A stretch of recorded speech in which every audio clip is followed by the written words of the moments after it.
Yeah, I think we'll just get the super yacht as big as possible. We'll order it right now, cash, all cash. Sorry, I had to just order super yacht because we got our first dollars online ever this week, our first sale, and we got new trials started. Our analytics are looking way better than they were last week. We got so many experiments that we're running. I am super excited about this week, but first, if you're new here, I'm Grayson, I'm a developer. I've been one for a while and I've always wanted to start something of my own, so that's what this series is. We are taking an app from $0 a month in MRR to $1,000 a month in MRR, and I'm proud to say for the first time ever, we are not at $0 a month in MRR right now. We are at $3. Okay, so let's talk about the analytics. We know what the outcome was on the other end of the funnel. Let's start at the top. So, as I've said before, we have the very, very top of the funnel up here, which is our website or our App Store landing page. They kind of combine as our very top of funnel. At our very top, we have kind of a selling page that sends you to the App Store. We were sending Pinterest users there. We were running these Pinterest ads. We're running them for $30 a day. And cutting to the point there, that was an absolute disaster. We actually had no clicks into the App Store link. We did have, I think, 2 or 3 Android waitlist signups, but 0 clicks into the App Store link is abysmal, especially for the spend. We're looking at over $100 spent, and almost 90% of those clicks looked like they were accidental clicks. So just an absolute disaster on that end. I ended up canceling that system, not doing Pinterest ads anymore. I also did 2 more types of ads. One of them was a UGC type of ad. I paid a UGC creator $100 to go and run an ad for me, like make one with the app. That led to quite a few installs, but out of that we didn't see any paid. So I think that one looked at about $15-ish per install. Still pretty high, but no paid there. So we didn't get a great rate there, but significantly better than Pinterest.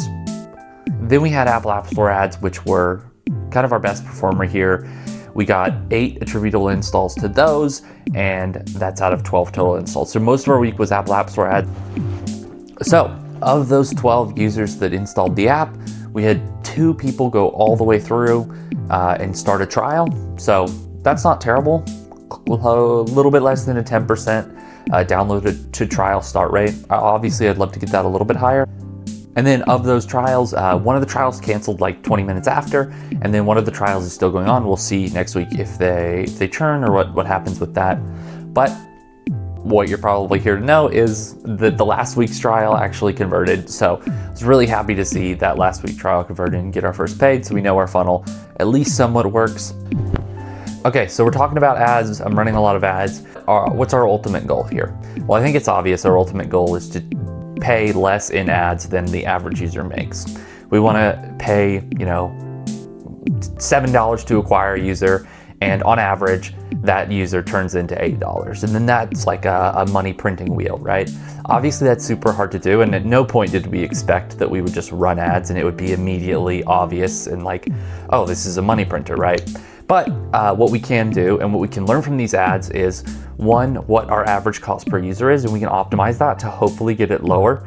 And then at the same time, we can increase our average dollar per user and get that higher. And we get those things closer and closer to meeting. And so the ideal case is that we get either they're really, really close, or they actually overlap and it just becomes a money printer. Right now we're seeing, there's a pretty big gap. I went and did the math, and it's $3 is what we need per install, the cost per install to be profitable.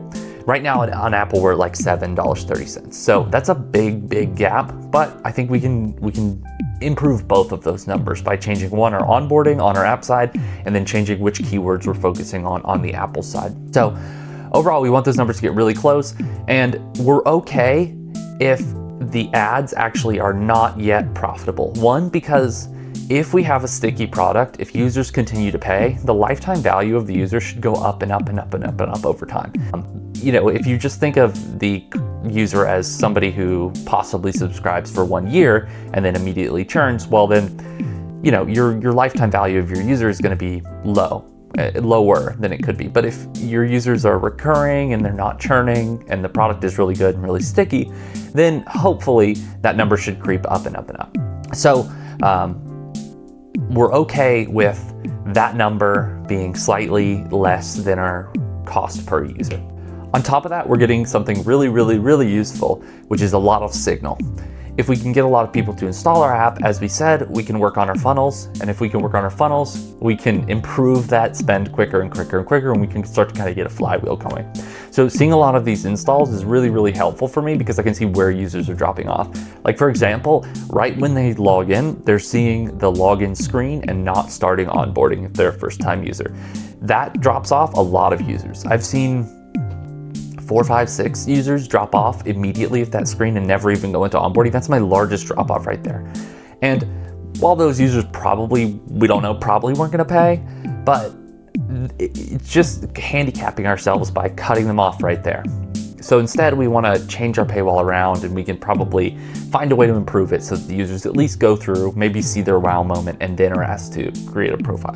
So we talk a lot about our upper funnel. We talk a lot about how many people are visiting the website, how many people see the app, how many people click in and click download, but we haven't talked a ton and assessed the value and how effective the lower part of our funnel has been. So I want to do that. And the reason we haven't talked about our lower funnel is because we just haven't had the volume to truly assess it. You know, if you have one user and they don't pay, you have no data, right? So now that we have a little bit of traffic coming in, we're able to assess our lower funnel a little bit better. And given the App Store ads are seemingly working, we should hopefully be able to assess our lower funnel a little bit on a better cadence here. So here's what we're seeing. We're looking at the past month. We've seen 26 total downloads, and of those, 23 of them have hit the paywall, which is actually incredible. That's really, really good. 23 people got all the way through to the paywall. That's after sign-in, sorry. After sign-in, 23 people have gotten to the paywall. So that's really good. Not a lot of people are dropping off any place in between those two. People seem to really love like the Tinder step, and they almost always get through the Tinder step. Some of them drop off at the taste profile, which I try to improve by making it more AI focused rather than like just what it was, which was like this silly Mad Lib thing. And then we see of those 23 who saw the paywall, 4 converted. So that's not terrible. I think it's 17% of people who saw the paywall tried a trial, and then right now we had 1 convert, 1 unknown, and 2 churns. So hopefully we look at like a 50% rate there. Overall, all of those numbers I'm really happy with. I'd love to stick at a 50% trial to conversion rate, just stay there. I've done some retooling of the paywall just to make it look a little bit prettier, and I'll obviously like shift some stuff around as these insights kind of come in. So we've talked a lot about what we want. We want to get our cost per user to get closer to our cost per install. Our cost per install is something that is really, really hard to change, as we've seen, and even getting as low as $7 feels like a win, but our revenue per user is still way, way smaller. It's around $3. So we want to increase that. And one of the best ways to increase that is to make sure that the people who are starting trials are actually converting. And one of the things you need to avoid against is people who start trials, completely forget, then see that day 5 email and go, oh, I completely forgot to use this app, I gotta cancel. You want them to be using the app, understanding its value, well before they get to that, decision point that they have to make. So how am I doing that? Well, I went ahead and started a cadence with emails. And what that is on the day that you sign up for the app, we send a welcome email that says, hey, this is the app, here are the benefits, blah, blah, blah. The day after, we send another email explaining some of the angles that the app is really good at, teaching you how to use it. And we do that all the way up until day 5, where on day 5, we send the email that says, hey, your subscription is about to renew. We're letting you know. Ideally, what this does is it gets the user understanding what the value prop of the app is, gets them in the app a few times, gets them checking it out. Another area that we're trying to improve in a similar fashion is the people who get to the paywall and don't actually even start their trial. So I started another email that looks at people 3 days after they have seen the paywall but haven't started the trial, sends them a recipe based on all of the recipes they liked already and says, hey, we think you might like this. It's kind of a shot in the dark. If they look at the recipe and they're like, this is incredible, like I think we have a pretty good chance of actually getting a trial out of that. But if they don't, it's kind of no harm, no foul. Both of those hopefully can at least slightly improve those rates, because any slight improvement in those rates is really, really, really impactful, because it means that we can really increase our revenue per year. All right, so that's where we're at. Incredible momentum this week. Really happy to see some of the ads working, Pinterest ads, you live and you learn. I was hoping to get more from them, but you know, at least I was able to catch a disaster and stop it before it, you know, really became an issue. Really excited to see Apple Ads getting our number way closer to where we want it to be. That feels like it gives us like a good amount of momentum. I'm really willing to pay that amount per install, and I think I can optimize towards it. Really happy, obviously, to see our first paying user though. I'll put up the clip. I don't know, even one paying user would be sick. I think at the beginning of the video, or the beginning of this video series I put out, I said that it would be really awesome to just get one person paying for the app, and that is where we're at right now. I'm really excited to see that. I think we have a good path forward. You know, we just keep our heads down, kind of try to get 1% better, you know, every day. And if we do that by the end of the year, hopefully we're seeing something really cool. Great to see the road to 1K MRR actually being somewhere other than 0. So I'll see you next week. Hopefully we get a trial convert, and hopefully we get a bunch of other trial stuff.